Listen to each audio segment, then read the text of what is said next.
So, you're in high school, you're a car guy, and you're broke. What are the options? There's not many out there. You know, every time you see somebody's car, you're like, oh, how much does that cost? And they're like, oh, you know, I just had to put down a second mortgage on my house, sold my liver to fund this project. And you're like, damn.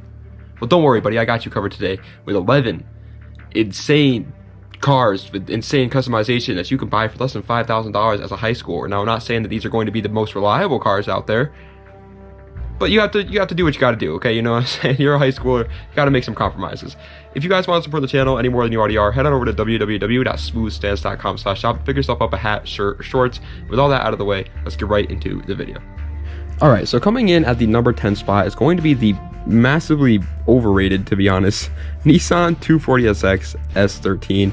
This absolute beauty comes with a damn 2.4 liter inline four, making only 155 horsepower, but it was rear wheel drive. And so naturally, since it's rear wheel drive and it's a Nissan, the drifting community has slapped their meat on the table and claimed it as like their property, which does mean that it's going to be hard for you to find them under $5,000, but it can be done. Okay, I want to make that clear.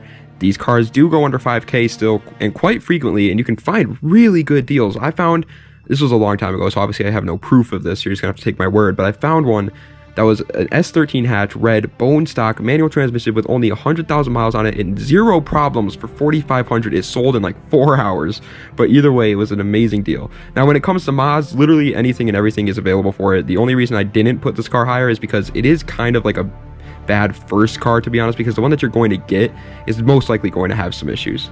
Next up at the number 9 spot, however, is not a bad first car at all and has tons of mods for it. It is the gosh diddly darn Jeep Cherokee XJ. That stands for X-Ray Jerusalem. This thing comes with one of the most reliable engines of all time, a 4-liter inline 6 making 178 horsepower going to all 4 wheels. And this is not fast by any means. They aren't meant to go fast, okay? They're a freaking SUV. But if you live somewhere where you have to like cross the damn Himalayas to go to school, first of all, you should probably move. That sounds horrible. But also, this is an amazing choice for you. There are 4x4 Jeeps that are high off the ground and reliable as all hell. People modify Jeeps all the time to be like these amazing overlanding tools. And so there's a plethora of mods to choose from, and they are still reliable as hell. You can do whatever you want to this car, and it's still gonna be reliable. Number 8, though, is going to be the Volkswagen GTI Mark V. GTI, by the way, in case you're wondering, stands for Get That Iguana, which you guys will definitely have to hear me out on because it's a Volkswagen. They come with a 2-liter turbocharged inline 4, making only 200 horsepower, and it was sadly front-wheel drive because it's a hatchback and those puppies are always front-wheel drive.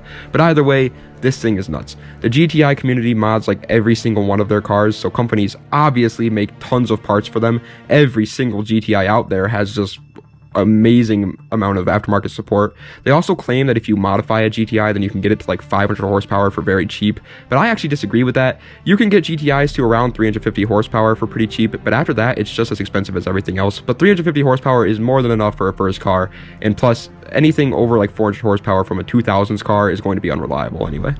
Number 7 is going to be the Mitsubishi 3000 GT, which is gaining lots of popularity recently, and for good reason. They absolutely deserve the hype. They come with a 3-liter inline 6, making only 161 horsepower, and it was front-wheel drive. But don't let that horsepower number fool you, son, because these things eat up power like freaking Squidward when he first tried a Krabby Patty. They also look amazing just straight out of the gate, but if you do want to modify the looks of the car, you absolutely can. There's tons of those mods too. They also will only continue to go up in value because these are absolutely one of the cars that people are going to be looking at in like 5 years from now and being like, that's a legend. So if you look at it as an investment and don't modify it, then it's a good choice for that too. But some people say they are unreliable, so be careful of that. But I disagree with that because my dad's had a Dodge Stealth, which is the same thing, for like 20 years, and just like a couple months ago he went to go start it up after letting it sit for like 15 years, and it fired right up. So they're really reliable cars. Number 6 is going to another German car. It is the BMW 328i E36, my friend. This car is just like the S13 but better in every single way. They come with a 2.8 liter inline 6 making 190 horsepower, and it was rear wheel drive. And yes, friend, it is still a good choice to buy an E36 as a first car. Don't let these people fool you into being afraid of buying an E36 as a first car because they're drift cars. They're still good, all right? If you live somewhere where black ice blindsides you for like 5 months out of the year, then maybe it's not the best choice. But if you don't, then it's amazing. It's literally just like the S13, where they're commonly used as drift cars, but the difference is this one is actually still worth the price. But since they have been kind of drifted for a very long time now, they do have millions of clapped out examples of them that have been thrown into walls, so be careful of that. But if you find a clean one, they have millions of mods available for them, and it's all very cheap too. And the car is still, like I said, very reliable. It's still a good first car. Number 5, though, yes, we are halfway done with this list already, and it goes to the Subaru Legacy GT 4th generation. And if you're anything like me, you hate when companies put freaking GT at the end of their sports cars. Like, it's so unoriginal. Come on, come up with something new. Either way, though, this Legacy came with a 2.5 liter turbocharged flat 4, making a very nice, actually, 250 horsepower going to all 4 wheels. And in case you were wondering how this thing has tons of mods, well, think of a WRX, and now imagine it just chilling in this thing. They're pretty much the exact same car. And if you can't afford a WRX, which I mean, who can in today's market, they're ridiculous, then this is an obviously great choice. It has everything that you would possibly need in a WRX, but in a completely different body called the Legacy. Now, it isn't as pretty, it isn't as glamorous, it isn't going to get you as much clout as a WRX will, but it's still a good choice. Number 4 is going to be one of the most underrated cars out there, in my personal opinion. It is the Lexus GS300, my son. Good God, I love Lexus, but this one is amazing. It comes with a 3-liter inline 6, making 225 horsepower out of the gate, and it was rear-wheel drive.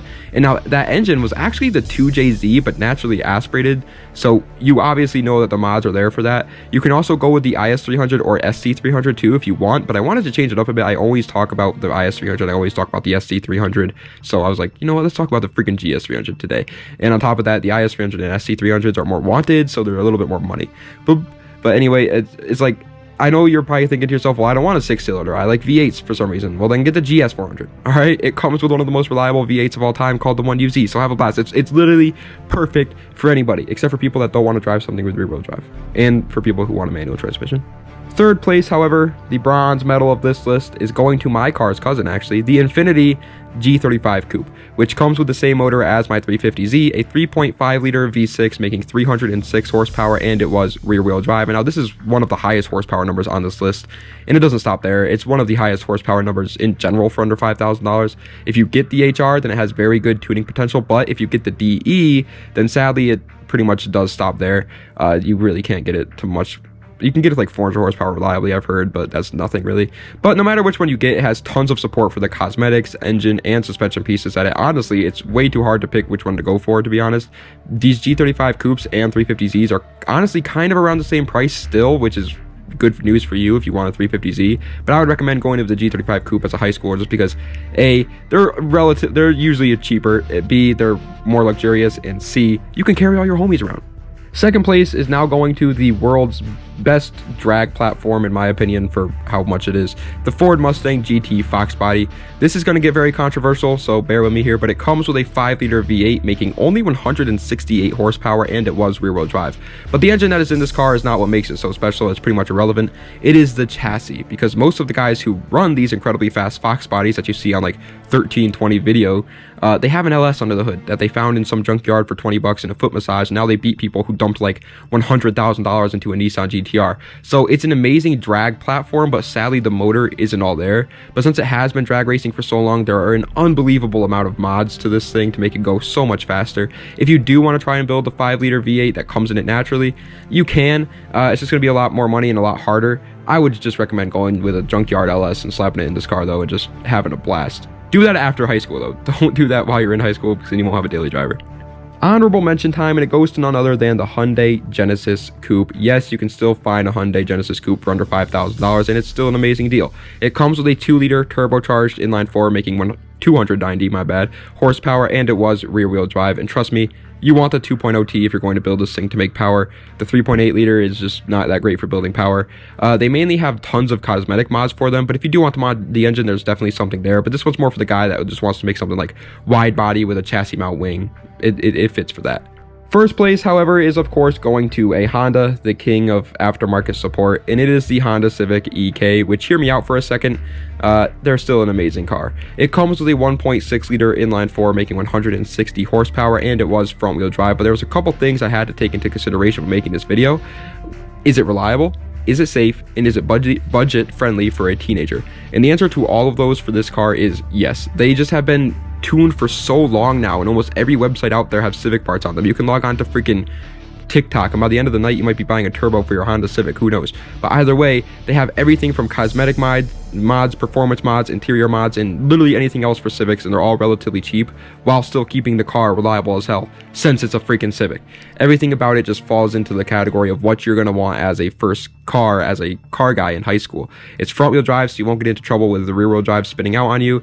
It's reliable as hell, so you're not going to have to spend too much money. When you do have to spend money on it, it's incredibly cheap because they're a freaking Civic, and there's like 5 million of them out there. There's so many mods for you to choose from. Sure, it's not the coolest looking car, and it's not like going to get you any attention in terms of like the girlies, you know what I mean? But it doesn't matter. It's an amazing car. You're gonna have loads of fun in it, and you can learn how to work on a car. They're super easy to work on. Everything about a Honda Civic is just a perfect choice for a high school car guy. But ladies and gentlemen, that is the end of today's video. I hope you enjoyed. If you did, please be sure to like, comment, and subscribe to the channel for more.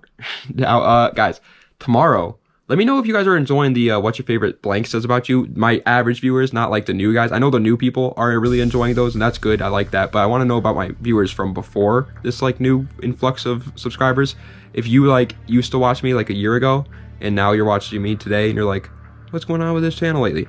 Let me know what you think about the like other video ideas, because I still want to make you guys happy, but I also want to try and make these new viewers happy as well at the same time. And it's kind of hard. I'm trying to kind of, you know, make both sides happy, and I know you guys like different styles of videos, so it's weird. But anyway, I do appreciate it. Let me know what you think about all the content ideas I've been coming up with recently. Das Vidania. Have a nice night.